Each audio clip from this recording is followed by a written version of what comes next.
Giannis Antetokounmpo scored a career-high 33 points as the Milwaukee Bucks fall to the Cleveland Cavaliers 115-100 in Cleveland.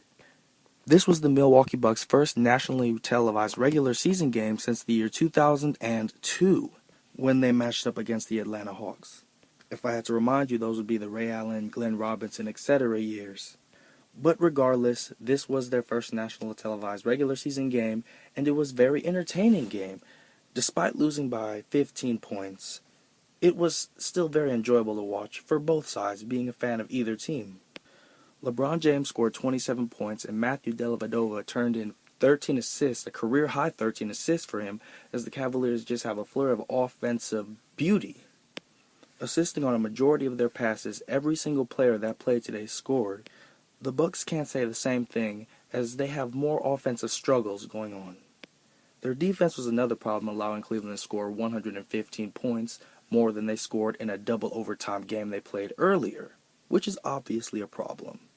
The Bucks are healthy for the first time this season, having O.J. Mayo clock his first time of the year. He made a single three-point basket in 14 minutes of play. Now, as far as issues go, some people would look at Michael Carter-Williams, who scored 9 points in 26 minutes but had to leave early due to foul trouble, as an issue, and I don't see it.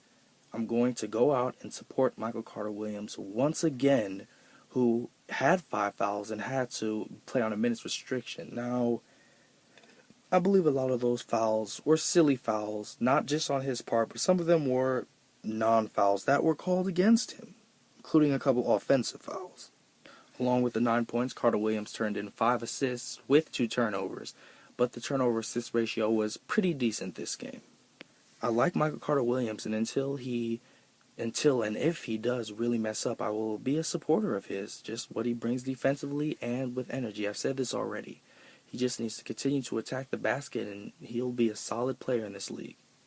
And for this Milwaukee Bucks team, Greg Monroe and Jabari Parker combined for 31 points, and looks solid, but nothing really impressive, and that could be a part of the reason they lost, just with the stagnant offense from the Bucks. But again, it was going to be the defense, because the Bucks did score 100 points in this game. Overall, it was a very entertaining game. Cleveland finally got off their little losing slump, and Milwaukee falls and loses the second game. They're now 5-7. Cleveland is 8-3. Milwaukee's next game would be another road game as they fly out to Indiana. And that'll be it, guys. All right, peace. We wanted to hit first. We wanted to be the tougher team. We wanted a hard foul in the right situations, and just get to the foul line. We felt like we got in the bonus early in a couple quarters, and we kept that moving. Kevin, there's nothing like playing in front of a very proud father. When he watches you, he says you look better than you ever have in your career. Tonight you got things going early. What was the tone you were looking to set?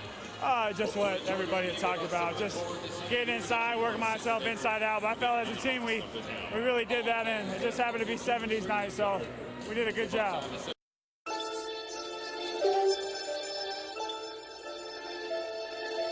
fun.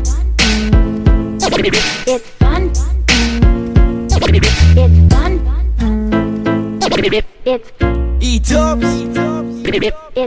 It's fun in this world we live in. Yeah. Chilling with the homies, smoking loud in the kitchen. People just mad cause I'm flyer than a pigeon. People just mad cause I made it when they didn't. But soon enough, none of